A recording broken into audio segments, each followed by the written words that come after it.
The grand hall of the castle shimmered with opulence, its high-vaulted ceilings adorned with banners of crimson and gold. Laughter echoed through the air, mixing with the delicate chime of goblets as lords and ladies indulged in their splendor. Yet, amid the magnificence, Isolde stood in silence, balancing a silver tray weighed down with wine goblets. Her hands trembled slightly, not from their burden, but from the stifling weight of the gazes that followed her every move. "She's nothing more than a shadow," someone whispered, their voice cutting through the din. Another chuckle followed, low and derisive. Isolde kept her head down, her cheeks burning as she approached the table where Lady Althea lounged, draped in finery that glimmered like sunlight on water. "There you are, little mouse," Althea said, her tone laced with mockery. "You've kept me waiting." She plucked a goblet from the tray with delicate fingers, the jewels on her rings catching the light. "Tell me, servant," she continued, her voice rising for the crowd's benefit, "do you enjoy sneaking about the treasury? Or is stealing simply a hobby of yours?" The laughter that followed was sharp and cutting, piercing through Isolde's defenses. She opened her mouth to protest, but no words came. The room seemed to close in around her, the vibrant colors of the hall dimming beneath the weight of her humiliation. For a fleeting moment, she considered fleeing, disappearing into the shadows where she would not be seen. Enough! The voice that rang out was firm and commanding, silencing the laughter instantly. Sir Gareth stepped forward, his silver hair gleaming in the candlelight. His gaze swept over the gathered nobles, stern and unyielding. "Justice knows no rank," he said, his voice carrying across the hall. In that moment, something shifted within Isolde. The shame and despair that had threatened to consume her gave way to a flicker of something else, something stronger. Gareth's words echoed in her mind, a lifeline in a sea of derision. She clung to them as she turned and left the hall, her tray now lighter, her steps now steadier. The kitchens were a cacophony of clanging pots and shouted orders when she returned, her mind swirling with questions. Yet, even amidst the noise, Gareth's words remained, repeating like a mantra. As she scrubbed a pot with renewed determination, a shadow fell over her. She turned to find Gareth standing in the doorway, his weathered face partially hidden by the hood of his cloak. His gaze met hers, steady and unwavering. "Walk with me," he said, his voice low but commanding. Isolde hesitated for a moment, glancing around nervously, but something in his tone compelled her to follow. The castle bustled with activity as the dawn's golden rays filtered through the arched windows of the great hall. In the kitchens below, Isolde worked tirelessly, her hands chafed and blistered from scrubbing pots and hauling heavy sacks of flour. The air was thick with the aroma of roasting meats and fresh bread, yet she barely noticed the feast being prepared for that evening's grand banquet.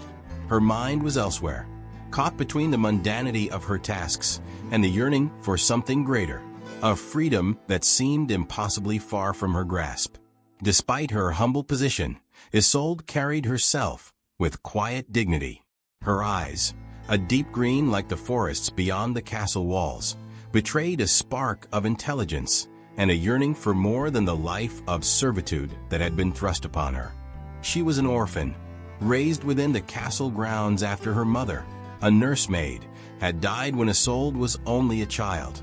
Though surrounded by opulence, she had been treated as little more than a shadow by the nobility, her existence acknowledged only when her labor was required. "Faster, girl," barked Cook Maud, a rotund woman with a perpetual scowl etched across her face. "The lordlings won't wait for their wine because you're daydreaming." Isolde muttered an apology, wiping her brow and returning to her task. The clamor of pots and pans around her was deafening, but she paid it no mind. She had grown accustomed to the cacophony, to the constant reminders of her station in life. Yet, every now and then, she allowed herself the small rebellion of imagining a life beyond these walls, a life where her worth wasn't measured by how swiftly she could carry a tray or scrub a floor. The day's chores dragged on, and by the time the sun reached its zenith, Isolde was sent to the grand hall to deliver goblets of wine. She navigated the opulent chamber with practiced ease, balancing the tray while avoiding the sweeping gestures of the lords and ladies who paid her no heed. The hall was alive with laughter and conversation, the nobility draped in silks and velvets of every hue, their jewels glittering in the light of the massive chandeliers. As she approached Lady Althea, a sharp voice cut through the din. "There she is, the clumsy little mouse." The words drew laughter from the surrounding courtiers, and Isolde felt the weight of their eyes upon her. Althea, resplendent in a gown of crimson and gold, stood with a goblet in hand, her expression one of disdain.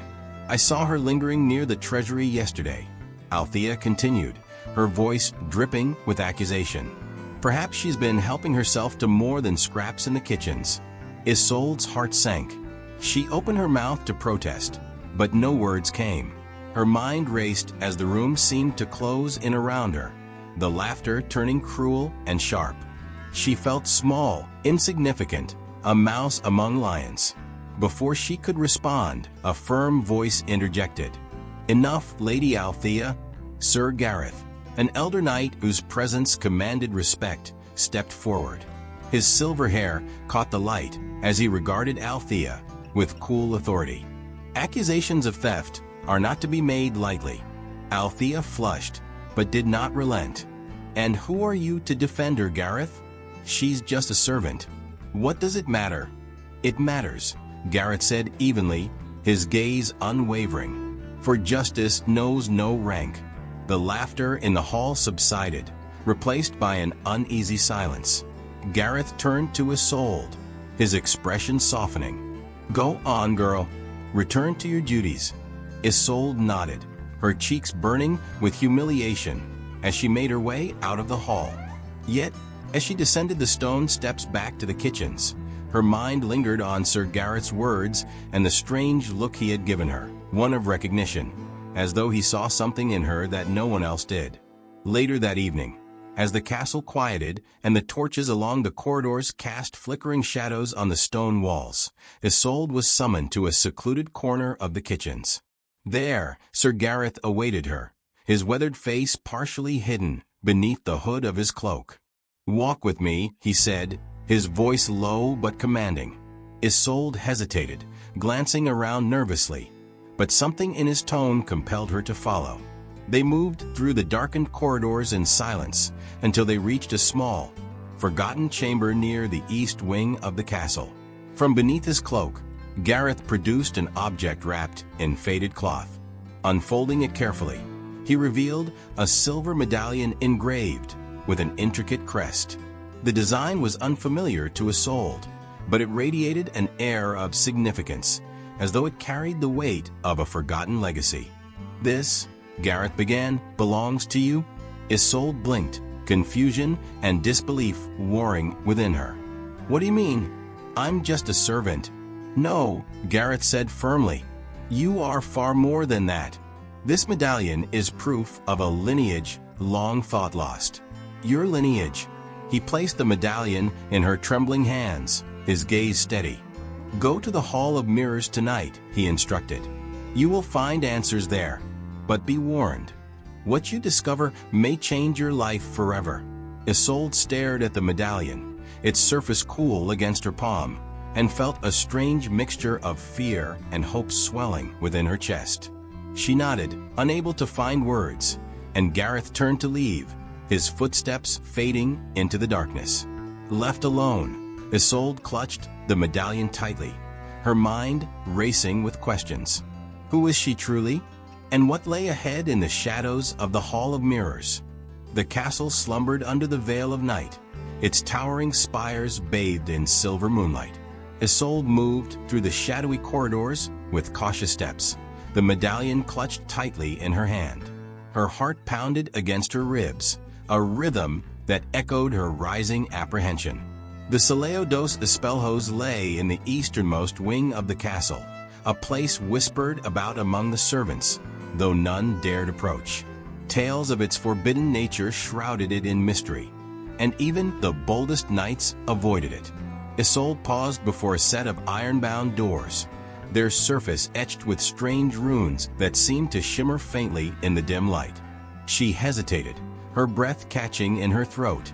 Questions swirled in her mind. Why had Gareth sent her here? What could this forgotten chamber possibly reveal about her? Swallowing her fear, she pushed the doors open, their groaning hinges breaking the stillness. Inside, the Hall of Mirrors was unlike anything she had imagined. Rows of ornate, gilded mirrors lined the walls, their surfaces pristine despite the layers of dust that coated the floor. The faint scent of aged wood and cold stone filled the air. Moonlight poured through a circular window high above, illuminating the room in a ghostly glow. The reflections in the mirrors seemed alive, shifting subtly as though they observed her movements. She stepped forward hesitantly, her footsteps muffled on the worn carpet. At the center of the room stood a pedestal, and atop it rested a portrait draped in a faded velvet cloth. Isolde's gaze lingered on the painting as an inexplicable pull drew her closer. With trembling hands, she removed the cloth, revealing an image that stole the air from her lungs. The portrait depicted a woman with striking green eyes and auburn hair cascading over her shoulders. Her features were regal, yet undeniably familiar. Isolde's hands instinctively rose to her face, her fingers brushing her own cheeks, as though to confirm the resemblance. The woman in the painting wore the same medallion that now rested in Isolde's palm. Her legs felt unsteady, and she sank to her knees before the pedestal. Questions erupted in her mind, but before she could utter a word, a voice broke the silence. "She was your mother." Isolde turned sharply to see Sir Gareth standing at the threshold of the chamber. His weathered face was illuminated by the pale light, his expression somber. He stepped inside, his boots crunching softly against the dust as he approached her. "That cannot be," Isolde whispered, her voice barely audible. "I'm just a servant. My mother she died when I was a child." Gareth knelt beside her, his gaze steady. "She died, yes, but not as the nursemaid you believed her to be. She was Queen Ilaria, the rightful ruler of this kingdom. And you, Isolde, are her only living heir." The words hung in the air, heavy with meaning. Isolde shook her head, her hands trembling as she clutched the medallion to her chest. "No, you must be mistaken. If that were true, why was I left to live as a servant? Why would no one tell me?" Gareth's jaw tightened, and he exhaled slowly. "Your mother was betrayed. A coup orchestrated by the current king, Edmund, and his allies. They feared her strength, her ability to unite the fractured lands. On the night of her death, a loyal handmaiden fled the castle, with you in her arms, hiding you among the servants to keep you safe. I have waited years to find the right moment to reveal the truth." Isolde's mind reeled. Memories of her childhood surfaced, fragmented and distant. Her mother's lullabies, the warmth of her embrace, the way she had once whispered, "You are destined for greatness." Tears blurred Isolde's vision as a flood of emotions overwhelmed her. "If what you say is true," she said shakily, "then why now? Why tell me this after so many years?" "Because the kingdom is crumbling," Gareth replied gravely. "The people grow restless under Edmund's rule. His greed has drained the coffers. His paranoia has driven away allies. There are whispers of rebellion. And if the kingdom falls into civil war, countless lives will be lost. You are the only one who can stop this, Isolde. You are the rightful queen." The weight of Gareth's words pressed down on her like a physical force. She wanted to reject it, to return to the simplicity of her life as a servant, but she knew the truth had already taken root in her heart. The portrait, the medallion, Gareth's conviction, all of it pointed to a reality she could no longer deny. "But what can I do?" she asked, her voice tinged with despair. "I am no queen. I don't know how to rule, how to lead." Gareth stood, his eyes filled with a quiet determination. "You will learn, and I will guide you. But the first step is yours to take. If you are willing to accept your birthright, we must prepare. Time is not on our side." Isolde rose to her feet, the medallion hanging heavy around her neck. She stared at her reflection in the nearest mirror, her own eyes staring back at her, with a mixture of fear and resolve. For the first time, she saw herself not as a servant, but as someone who might hold the power to change the fate of the kingdom. "I will do it," she said, her voice steady despite the storm of emotions within her. "But only if it means justice for my mother and peace for the people." Gareth nodded, a faint smile breaking the stern lines of his face. "Then we begin tonight." As they left the Hall of Mirrors, Isolde cast one last glance at the portrait of her mother, the woman who had been taken from her, but whose legacy now burned brightly within her. The path ahead was uncertain, fraught with danger, but Isolde knew there was no turning back. The days that followed the revelation in the Hall of Mirrors were a whirlwind of preparation. Sir Gareth wasted no time, pushing Isolde into a rigorous routine that tested her patience and endurance. They met in the castle's forgotten corners, away from prying eyes, their sessions held in whispered secrecy. Each morning before the first rays of sunlight graced the castle walls, Isolde would rise and slip into the hidden chambers where Gareth waited. "You must learn to carry yourself with authority," he said one morning as they stood before an old, cracked mirror in one of the abandoned chambers.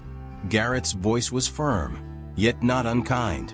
"The court will judge you first on your presence, not your words. Stand taller, shoulders back. Look them in the eye." Isolde mimicked his posture, her movements stiff and awkward. Her reflection bore little resemblance to the confident Queen Gareth envisioned. She saw only a servant dressed in borrowed finery, an impostor playing a part she scarcely understood. "Again," Gareth commanded, and she straightened once more, her jaw tightening with determination. Each lesson felt like an uphill battle, but there was a spark within her, a fierce desire to prove that she could be more than the shadow she had been forced to become. By midday, Gareth shifted the focus of their training to the history of the kingdom. He spread maps across the stone floor, pointing out the fractured alliances and the regions most loyal to King Edmund. His voice was steady as he recounted the betrayals and bloodshed that had shaped the kingdom into its current unstable state. "You must know the land you hope to rule," he said, tracing his finger along the borderlands. "And the people who live within it. They have suffered under Edmund's greed. Tax collectors stripped their villages bare, leaving them with little to eat. If you want their loyalty, you must earn it." Isolde listened intently, her brow furrowed as she absorbed every word.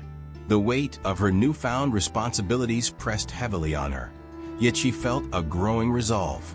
For the first time, she saw beyond the walls of the castle, beyond her own struggles, to the broader suffering of the realm. The afternoons brought physical training. Gareth insisted she learn the basics of swordplay, much to her dismay. The blade felt foreign and heavy in her hands, her strikes clumsy and weak. Gareth was patient but relentless, correcting her stance and urging her to try again. "You may never need to fight," he said, deflecting her feeble swing with ease, "but you must know how to defend yourself. The throne comes with enemies, Isolde, and not all will strike in the open." Her arms ached by the time the sun dipped below the horizon, her muscles protesting with every movement. Yet she pressed on, driven by a stubborn determination to rise to the challenge. Each bruise and blister was a testament to her commitment, a physical reminder of the transformation she was undergoing. One evening, as they sat beside a flickering lantern, Gareth handed her a stack of parchment. The pages were filled with names, each accompanied by brief descriptions. "These are the lords and ladies of the court," he explained. "Some will support your claim to the throne, but many will not. Learn their faces, their titles, and their ambitions. Knowing your allies and enemies will be as important as wielding a sword." Isolde's eyes scanned the list, her mind racing as she tried to commit each name to memory. The court had always been a distant, untouchable entity to her, a world of glittering finery and ruthless politics. Now it was a battlefield she would have to navigate with care. Her first true test came sooner than expected. Word reached Gareth that a nearby village had been raided by the king's soldiers, their crops seized as punishment for failing to meet their tax quota. The villagers were left with nothing, their homes on the brink of starvation. "We must help them," Isolde said immediately, her voice filled with urgency. "If what you've told me is true, they will die without aid." Gareth regarded her thoughtfully. "To aid them is to reveal yourself," he warned. "Edmund's spies are everywhere. If they discover your involvement, it could jeopardize everything we've worked for." Isolde hesitated, torn between caution and compassion. The image of starving children and desperate mothers haunted her, a stark reminder of the suffering she had the power to alleviate. Yet Gareth's words carried weight. The risk was undeniable. After a long moment, she straightened her shoulders and met his gaze. "If I am to be queen, I cannot turn my back on those who need me. We will help them discreetly." Gareth nodded, a glimmer of approval in his eyes. Together, they devised a plan. Under the cover of night, Isolde and a small group of trusted allies gathered supplies from the castle storerooms, loading sacks of grain and barrels of water onto a hidden cart. The journey to the village was fraught with tension, the darkness concealing their movements, but amplifying every sound. When they arrived, the sight that greeted them was worse than Isolde had imagined.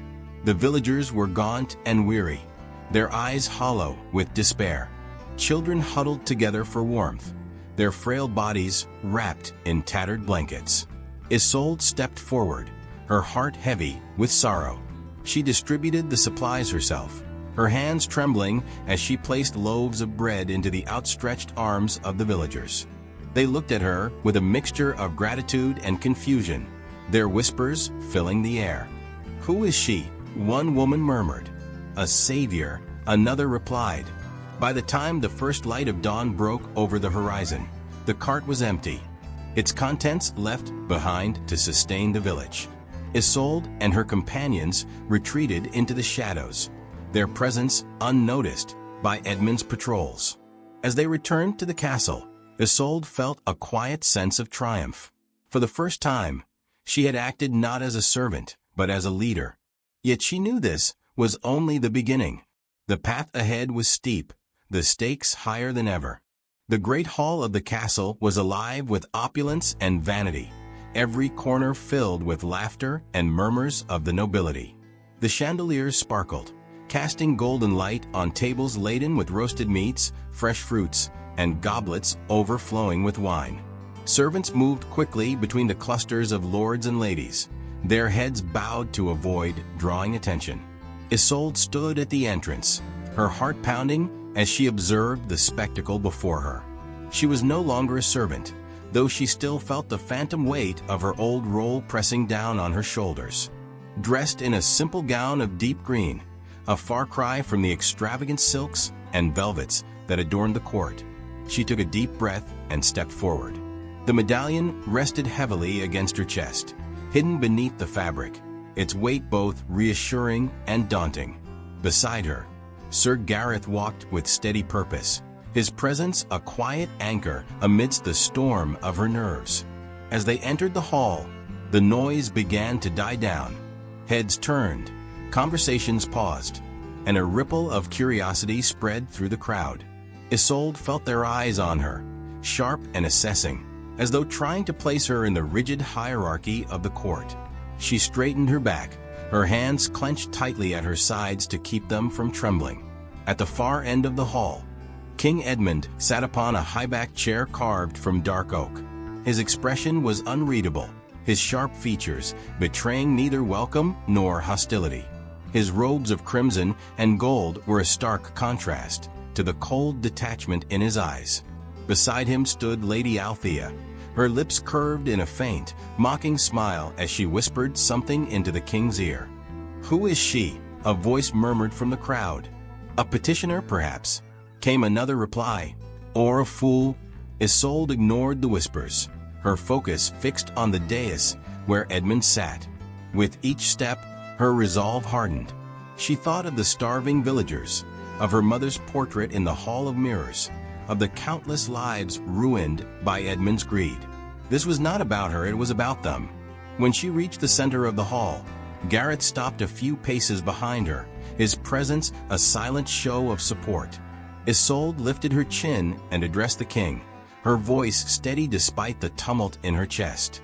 "Your Majesty," she began, the words carrying across the hall with a clarity that surprised even her. "I have come to claim my birthright." A murmur swept through the crowd, the lords and ladies exchanging incredulous glances.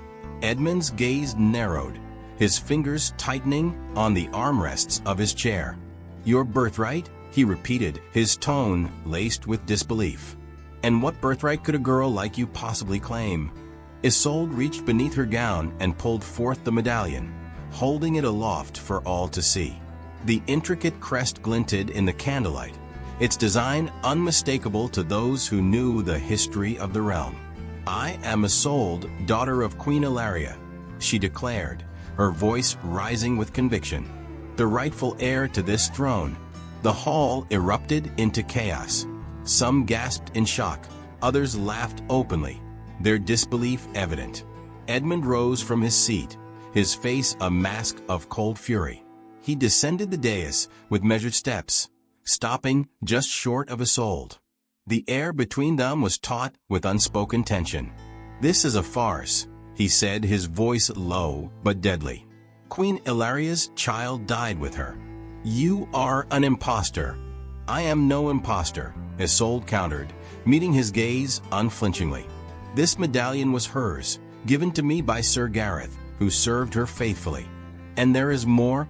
She reached into a satchel at her side and withdrew a letter, its edges worn with age. "A letter written by my mother on the night of her death. It names me as her heir and warns of the treachery that led to her murder." Edmund's eyes flicked to the letter, and for the first time, a flicker of uncertainty crossed his face. Before he could respond, Lady Althea stepped forward, her voice cutting through the din. "This is preposterous," she sneered. "Do not let this girl's theatrics sway you, my king. She is a servant playing at royalty, nothing more." "Enough, Althea," Gareth said sharply, his tone brooking no argument. He stepped beside Isolde, his presence a challenge to the court. "I have served this kingdom for decades, and I swear upon my honor that her claim is true. She is Queen Ilaria's daughter." The hall fell silent, the weight of Gareth's words settling over the assembly. Edmund's jaw tightened, his expression a storm of conflicting emotions. He turned to the gathered lords and ladies, his voice commanding as he addressed them. "Do any of you believe this servant's tale?" he demanded, his gaze sweeping over the crowd. For a moment, no one spoke. Then, to Isolde's surprise, a man stepped forward. Lord Cedric, a middle-aged noble known for his pragmatism, cleared his throat. "If what she says is true," he began cautiously, "then we must investigate. If there is even a chance that she is the rightful heir, we owe it to the kingdom to know the truth." His words sparked a wave of murmurs, others beginning to nod in reluctant agreement. Althea's face twisted in frustration, and Edmund's fury boiled over. "She is a threat to the crown," he barked. "Guards, seize her." The order sent a chill through the room, and Isolde's heart raced as two armored guards advanced toward her. But before they could reach her, Gareth drew his sword, the steel gleaming in the torchlight. "Stand down," he commanded, his voice firm. "This is not how justice is served." The guards hesitated, their loyalty divided between their king and the revered knight. The tension in the hall was palpable, every eye fixed on the standoff. Isolde clenched her fists, her mind racing for a way to defuse the situation. "Let me prove myself," she said suddenly, her voice cutting through the silence. "If you doubt my claim, then test me. Give me the chance to show that I am who I say I am." Edmund hesitated, his expression unreadable. Finally, he nodded curtly. "Very well," he said. "But know this, if you fail, your life is forfeit." The words hung heavy in the air, a grim promise of the trials to come. Isolde met his gaze, her resolve unshaken.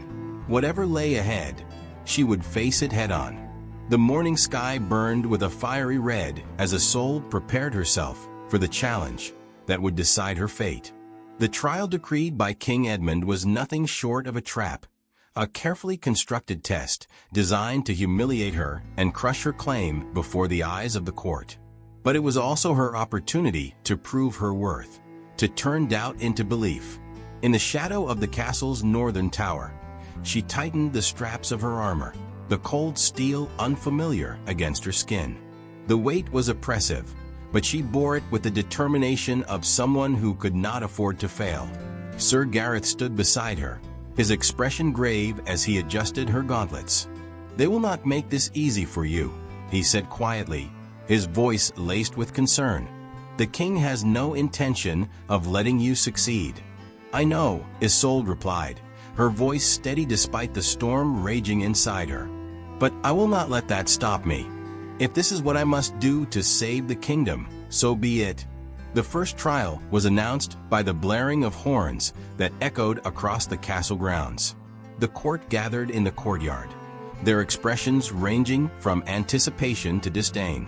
King Edmund sat on a raised platform, his robes gleaming in the sunlight, his lips curved in a cold, satisfied smile. Lady Althea stood at his side, her arms crossed, her eyes sharp as a hawk's. "The pretender will face 3 trials," Edmund declared, his voice booming over the crowd. "Strength, wisdom, and loyalty. If she fails any of them, her claim will be forfeit." Isolde stepped forward, her head held high, as the first challenge was announced. Strength. She would have to cross a narrow bridge suspended over the castle's outer moat, carrying a weight nearly as heavy as her own. The bridge swayed precariously in the wind, its wooden planks weathered and splintered. The crowd fell silent as Isolde approached the bridge. She gripped the iron handles of the weight, her muscles protesting under the strain as she lifted it. Every step was a battle against gravity and the unforgiving gusts of wind that threatened to unbalance her. The murmurs of doubt from the onlookers grew louder, but she pushed forward, her focus unyielding. Her breath came in sharp gasps, her legs trembling. But with one final surge of effort, she reached the other side. A ripple of reluctant applause broke out among the spectators, but Edmund's expression remained stony. Isolde returned to the courtyard, her arms shaking, but her resolve stronger than ever. The second trial tested her wisdom. A table was set with an array of objects, each linked to a riddle she had to solve. Gareth had prepared her for moments like this, drilling her in the history and lore of the kingdom until the answers were etched into her mind. The riddles were intricate, designed to confuse and mislead, but Isolde approached each one with calm deliberation. As she identified the correct items, a jeweled dagger, a piece of parchment, a sigil of an ancient house, her confidence grew. When the final riddle was solved, a hush fell over the crowd. Even Edmund could not conceal the flicker of unease that crossed his face. Isolde stood taller, her gaze meeting his as if daring him to continue. The third and final trial was the most dangerous of all. Loyalty. A group of captured rebels was brought before the court, their hands bound, their faces gaunt from days spent in the castle dungeons. Edmund's voice dripped with malice as he delivered the terms. "If you are truly loyal to this kingdom, you will execute these traitors," he said, his eyes glinting with cruel satisfaction. "Prove your commitment to the crown, or admit your failure." Isolde's breath caught in her throat. The rebels were not strangers to her. They were farmers and villagers who had taken up arms out of desperation, driven to rebellion by the king's oppressive taxes. Killing them would cement her position in the court, but it would also betray everything she stood for. The weight of the sword in her hand was unbearable as she stepped toward the prisoners. The crowd watched in tense silence, their judgment hanging over her like a blade. Isolde turned to the first man, his eyes hollow but defiant. "I cannot do this," she said softly, lowering the sword. Her voice grew stronger as she addressed the court. "These people are not traitors. They are victims of a broken system, of a king who values gold over the lives of his subjects. I will not spill their blood to prove my loyalty to a crown that has failed them." The crowd erupted in whispers, shock rippling through the assembly. Edmund rose from his throne, his face contorted with rage. "You dare defy me?" he roared. "Guards, seize her!" Before the guards could act, Gareth stepped forward, his sword drawn. "No," he said firmly, his voice echoing with authority. "This has gone on long enough. The people deserve to know the truth." At that moment, a horn sounded from beyond the castle walls. The gates burst open, and a wave of peasants and disillusioned soldiers poured into the courtyard, their banners bearing the sigil of Queen Ilaria. The rebellion Gareth had quietly organized was finally at hand. The court descended into chaos as the rebels clashed with the king's forces, the air filled with the clash of steel and the cries of battle. Isolde found herself face to face with Edmund in the throne room, their swords meeting in a flurry of sparks. The king was a seasoned warrior, his strikes fierce and precise, but Isolde fought with a determination fueled by years of injustice. She parried his blows, her movements guided by Gareth's teachings, until a well-placed strike sent his sword clattering to the ground. Edmund fell to his knees, his chest heaving with exhaustion. Isolde raised her sword, its tip hovering above his throat. The room fell silent as the remaining combatants watched, waiting for her next move. "You have taken everything from me," she said, her voice trembling with emotion. "My mother, my childhood, my kingdom. But I will not become like you." She lowered the sword, her decision met with a mixture of relief and astonishment. Edmund's shoulders sagged in defeat as he was dragged away by the rebels. Isolde turned to the court, her gaze steady as she declared, "This kingdom will no longer be ruled by fear. From this day forward, it will be governed with justice and compassion." The room erupted into cheers, the sound carrying through the castle as the dawn broke over a new era. The castle, once a symbol of fear and greed under Edmund's rule, now thrummed with the energy of renewal. The great hall, where lords and ladies once feasted under the watchful eye of a tyrant, had been transformed. Common folk mingled with nobility, their voices filling the air as they discussed the future of the kingdom. Isolde stood at the center of it all, her presence commanding yet approachable. She wore no crown, only a simple cloak of deep blue, but the people saw her as a queen. Days had passed since the rebellion ended. Edmund was imprisoned in the dungeons beneath the castle, awaiting judgment for his crimes. Many of his closest allies had fled, their betrayal evident in their absence. The court, fractured and humbled, now deferred to Isolde as the rightful ruler. Yet she had no desire to rule as her predecessor had. Her first act as queen was to dismantle the layers of fear and corruption that had gripped the kingdom. Isolde walked through the halls of the castle, her footsteps light yet purposeful. She paused at a window overlooking the city below. The streets, once quiet and empty, were now alive with celebration. Banners bearing her mother's sigil fluttered in the wind, a symbol of hope restored. She thought of the people she had met along her journey, the villagers who had been reduced to hunger, the rebels who had risked everything to fight for a better future. Their faces were etched in her memory, a reminder of the responsibility she now bore. A voice broke her reverie. "Your Majesty," Gareth said softly, approaching her with a respectful bow. His arm was bound in a sling, a reminder of the wounds he had sustained during the battle. "The council awaits your decision regarding Edmund." Isolde turned to him, her expression thoughtful. "I have made my decision," she said, "but I fear it will not please everyone." Gareth tilted his head, curiosity flickering in his eyes. "And what have you decided?" "That Edmund will live," she replied, her voice steady.